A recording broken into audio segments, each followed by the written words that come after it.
The transitory mental aberration of Sidney Davidson, remarkable enough in itself, is still more remarkable if Professor Wade's explanation is to be credited. I mean, it sets one dreaming of the oddest possibilities of intercommunication in the future, of spending an intercalary 5 minutes on the other side of the world, or of being watched in our most secret operations by unsuspected eyes. Now, it happened that I was the immediate witness of Davidson's seizure, and so it falls upon me naturally to tell his story. So, I mean, when I say that I was the immediate witness of his seizure, I mean that I was the first one on the scene. The thing happened at the Harlow Technical College, just beyond the Highgate Archway. Davidson was alone in a larger laboratory when it happened. I was in a smaller room writing up some notes. Now, the thunderstorm had completely upset my own work, of course, and it was just after one of the louder peals of thunder that I thought I heard some glass shattering in the other room. I stopped writing and I turned round to listen. For a moment, I heard nothing else. The hail was playing the devil's tattoo on the corrugated roof. But then came another sound. It was a loud smash. No doubt of it this time, as though something heavy had been knocked off a bench. I jumped up and went at once to open the door leading into the big laboratory. I was surprised to hear a queer sort of laugh and to see Davidson swaying unsteadily in the middle of the room with this dazzled look on his face. I mean, my first impression was that he was drunk.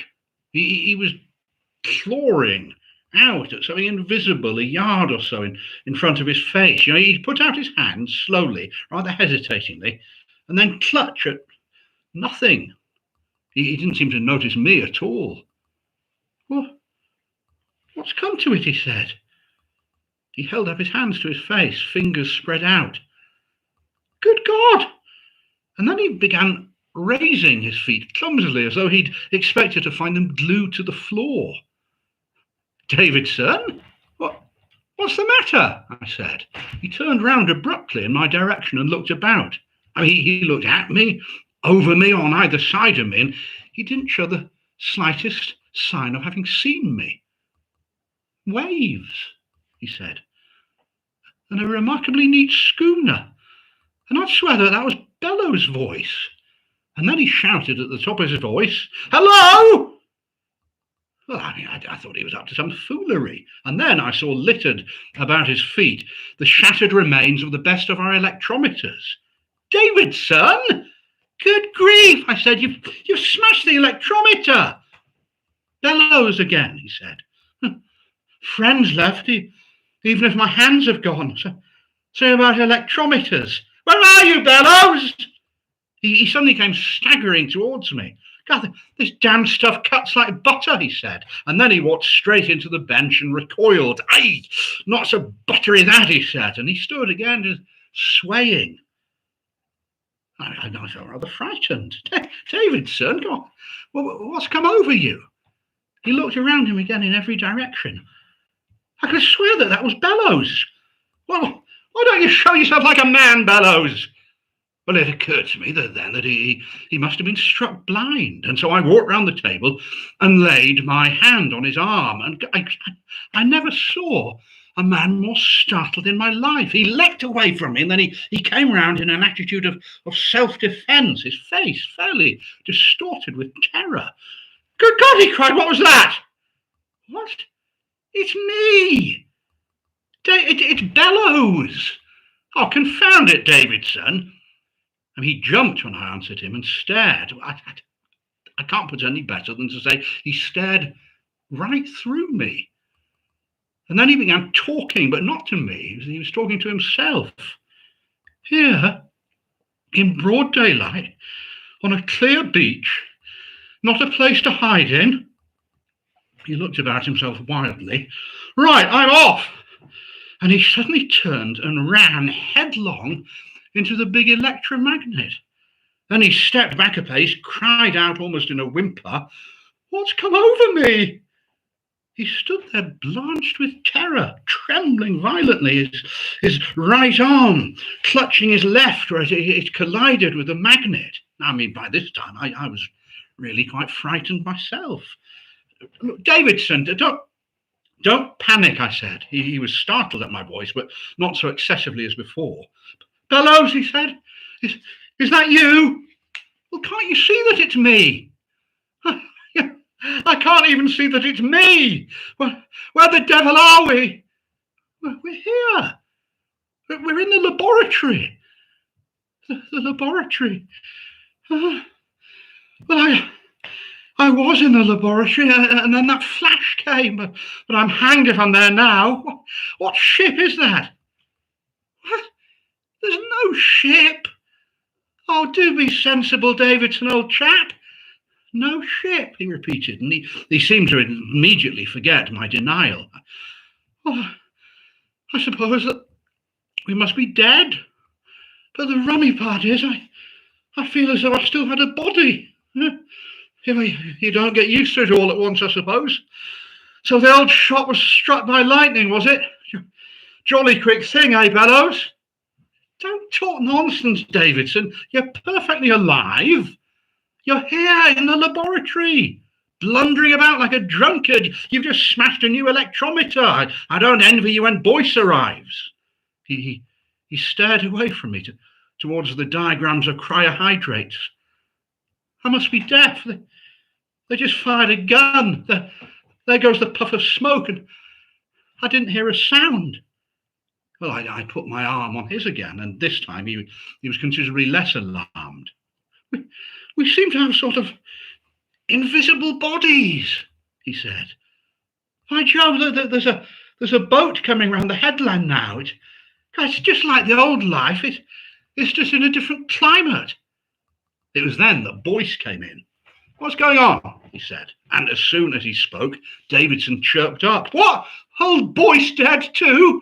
What a lark. Well, I hastened to explain that Davidson had been in some kind of a somnambulistic trance, and Boyce was, of course, very interested at once. We did what we could to rouse him out of his extraordinary state, and he answered our questions and asked a few of his own. But you see, his attention was considerably distracted by this hallucination of a beach and a ship. He kept interpolating observations about some boat and the davits and sails filling with wind. I mean, it did. It made one feel very queer in that dusky laboratory to hear him talking like that. I mean, he was completely helpless. So we had to walk him down the passage, one at each elbow, to Boyce's private room. And while Boyce talked to him there and humoured him about this ship idea, I went along the corridor and asked old Wade to come and take a look at him himself. Now, the voice of our dean did sober him up a little, but not very much. He kept asking where his hands were and why he had to walk about up to his waist in the ground. Well, Wade thought it over for a long time. You know how he knits his brows. And then he made Davidson feel the couch, guiding his hands over it. That's a couch, said Wade. That is the couch in the private room of Professor Boyce. You feel the horsehair stuffing. Well, Davidson felt about and frowned. And presently he answered that, yeah, he could feel it all right, but he couldn't see it. Well, what do you see? Asked Wade. And Davidson said that he could see nothing but a load of sand and broken up shells.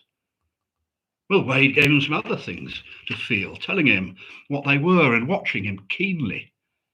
The ship's almost hull down, said Davidson suddenly, apropos of nothing. Yeah, never mind the ship, said Wade. Listen to me, Davidson. Do you know what the word hallucination means? Of course I know what the word hallucination means, said Davidson. Good. Well, everything that you see now is hallucinatory. Oh, hello, Bishop Berkeley, said Davidson. No, don't mistake me now, old chap, said Wade. You're alive, and you're in this room of Boyce's. But something's happened to your eyes, you see. You can't see. You can feel and you can hear, but you can't see for some reason. Now, do you follow me? No. Well, look, don't let it perplex you, old man. Bellows and I will take you home now in a cab. Wait a bit. He stood thinking for a moment. Please, help me sit down.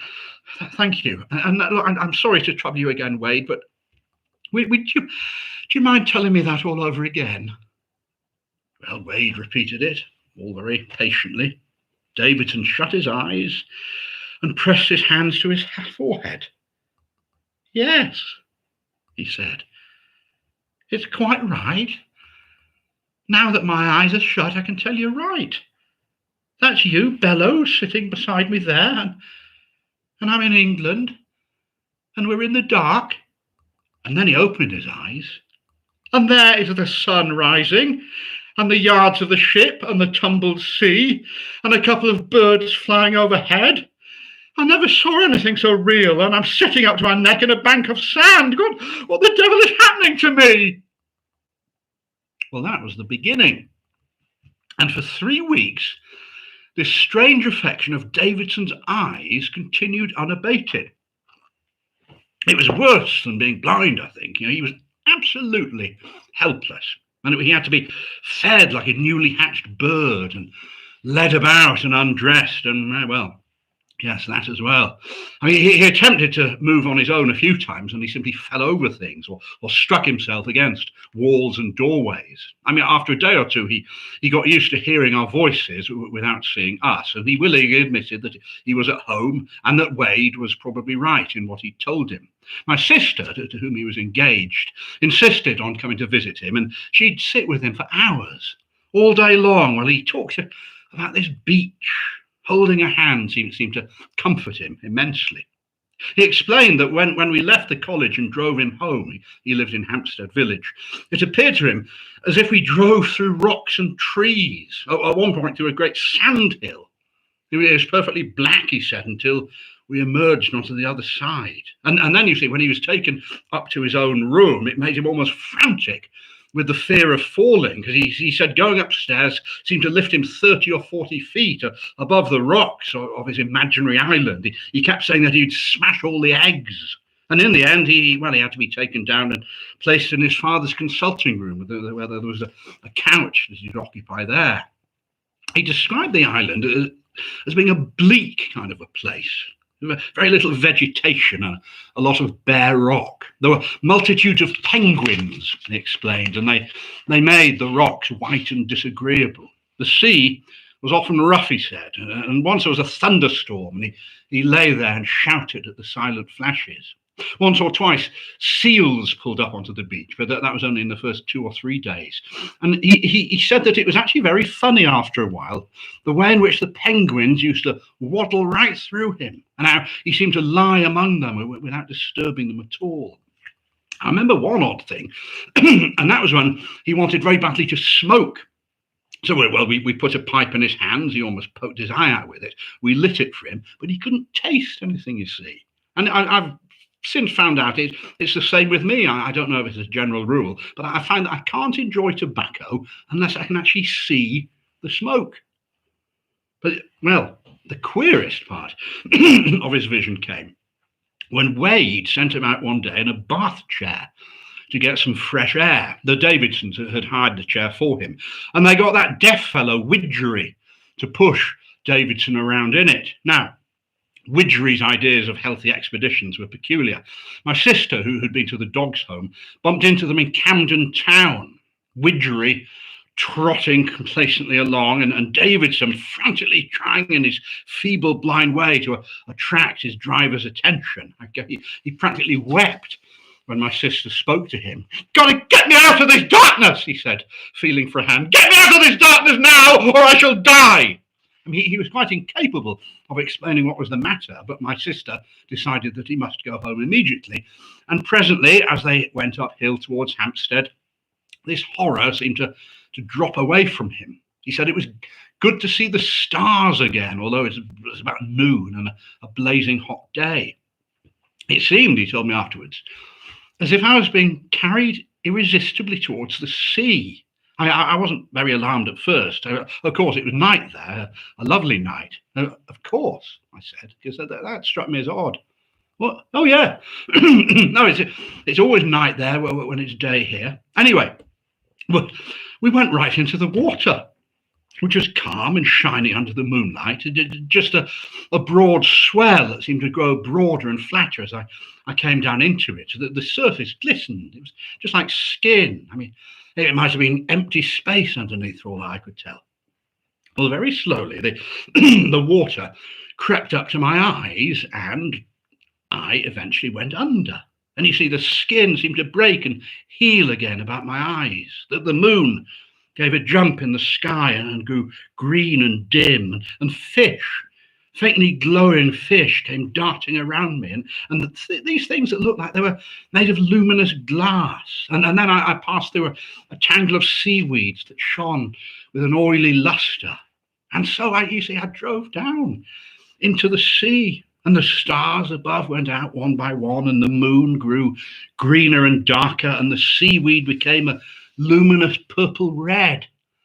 And it was all very faint and mysterious, and everything around me seemed to quiver. And all the while, you see, I could hear the wheels of the bath chair creaking, the footsteps of people passing by, and a man in the distance selling the Gazette. I kept sinking deeper and deeper into this water until it became inky black about me.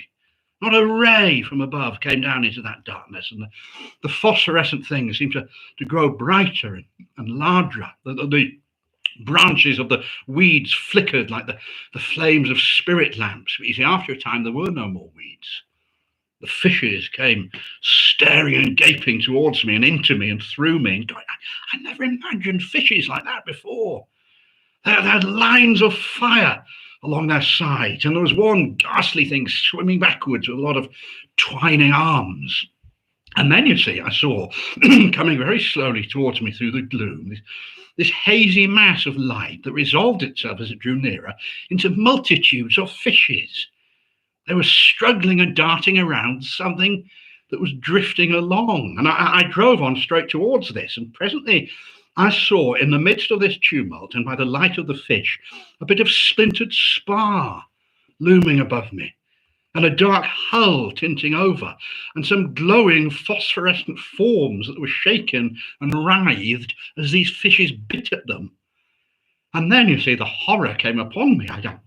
I began to try to attract Widgery's attention. Guy, I mean, I think if your sister hadn't come, I'd just driven right into those half-eaten things. God, they had great holes in them, bellows. Now, I'm sorry, never mind, but it was absolutely ghastly.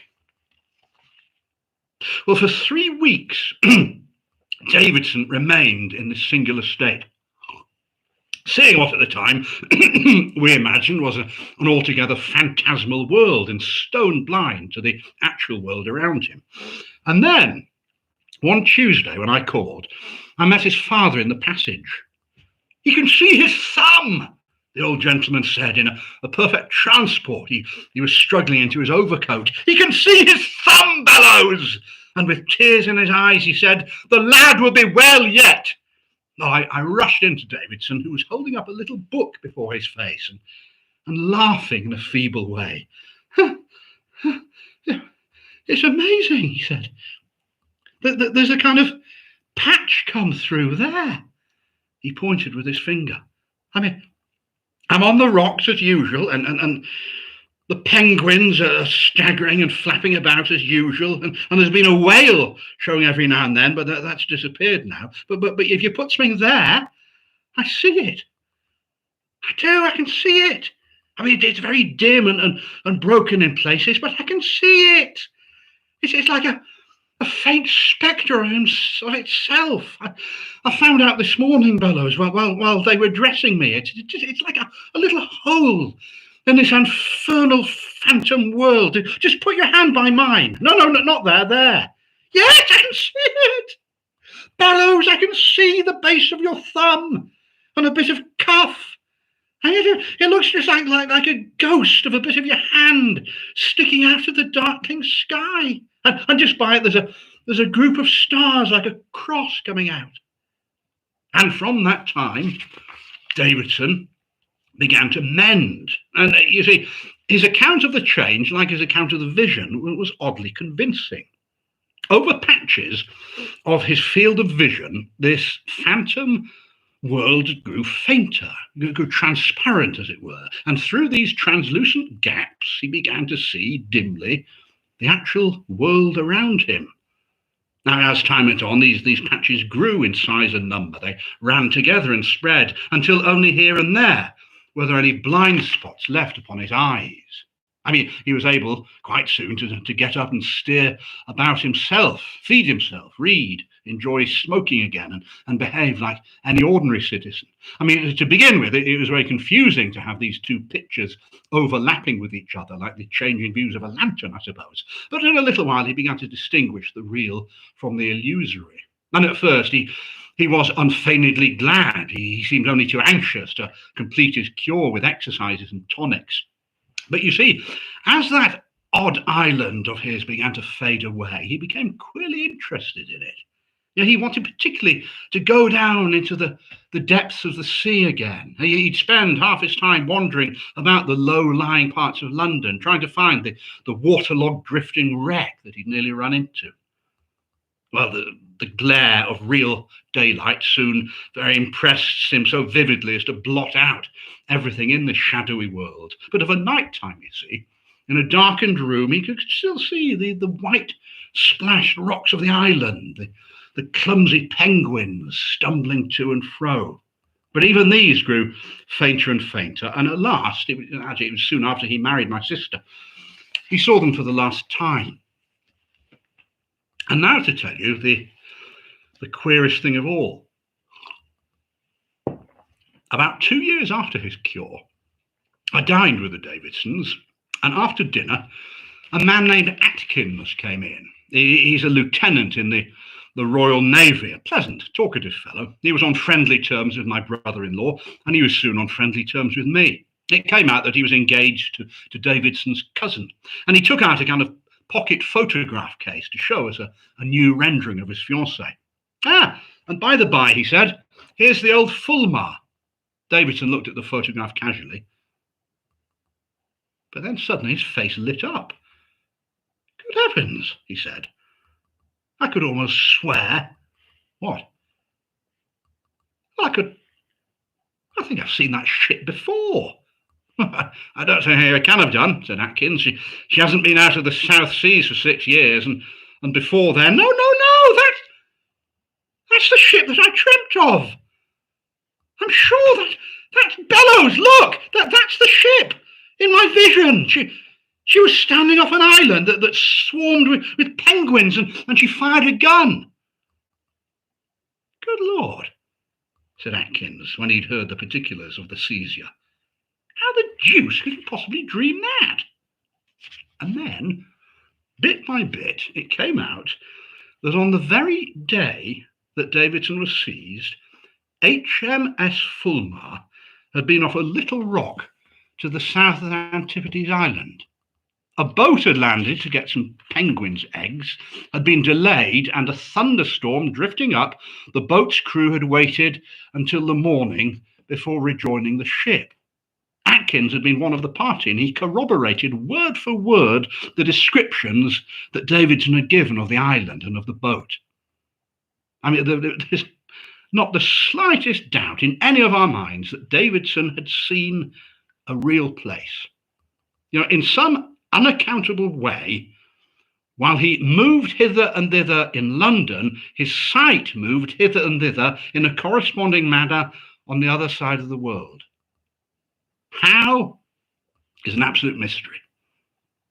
And that completes the remarkable story of Davidsons Eyes. I think it must be the best authenticated case in existence of real vision at a distance. I mean, explanation that there is none forthcoming, except what Professor Wade has thrown out. But his explanation involves the fourth dimension. I mean, to talk of there being a kink in space, it seems like mere nonsense to me. But when I said to him that nothing would alter the fact that the place is 8,000 miles away, Wade answered that 2 points might be a yard away on a sheet of paper and yet be brought together by bending the paper around.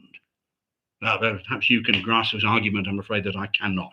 His idea seems to be that Davidson, stooping between the poles of his big electromagnet, had some extraordinary twist given to his retinal elements or through the sudden change in the force due to the lightning. And he thinks, Wade, that as a consequence of this, that it might be possible to live visually in one part of the world while one lives bodily in another. I mean, he's even made some experiments in support of his views. But so far, he's, I think, only succeeded in blinding a few dogs. I believe that that is the net result of his work, although I've not actually seen him for many weeks. Latterly, you see, I've been so absorbed in my own work in connection with the St. Pancras installation that I've seen little of anyone. But anyway, Wade's theory, it just seems fantastic to me. Yeah, the facts concerning Davidson, they stand on an altogether different footing. And I can testify personally to the absolute accuracy of every detail that I've given. Thank you for your time.